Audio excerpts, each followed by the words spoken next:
My brother has been in 2 nursing homes for the past few months. Currently, we're on our 2nd nursing home, and I must say that based from experience, he's getting the care that he needs. That's all I have to say. And this is 100% true dahil, syempre, nandun yung kapatid ko, and in fact, kami pa yata yung unang patient. Tapos, naka-experience na kami ng ibang nursing home previously, and sabihin na nating, the experience led me to look for another one. So anyway, talking about St. Anthony, that's the name of the nursing home. Ayan siya. On Facebook, you can look for them, St. Anthony Home Living and Hospice Services. They're in Las Piñas, BF Resort, Las Piñas, by the way. They do have a TikTok account, pero hindi pa sila masyadong active. So, dapat silang masyadong post. So, kaya wala lang. Ito, sinishare ko na yung name nila dito.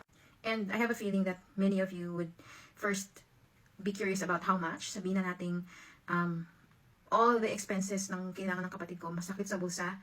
But the fact that alam kong may professional help na tumitingin sa kapatid ko, nagbabantay 24/7, and ang laking kaluwagan ng hininga sa paghinga, sa pag-isip. At least ngayon ang iisip ko na ng how to generate more money to better support for all my brother's medical needs.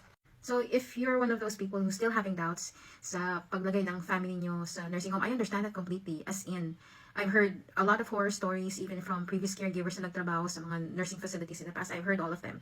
Pero matindi pa ang kailangan ko to actually look for professional help eh. So I took the risk talaga. As in, kabog sa heart, kaba, isip, frustration, anxiety, lahat na. But I was blessed. I was definitely blessed with St. Anthony. Sa totoo lang, this is no joke. Because if it weren't true, hindi ko patatagalin ng kapatid ko to sa loob, syempre. What for?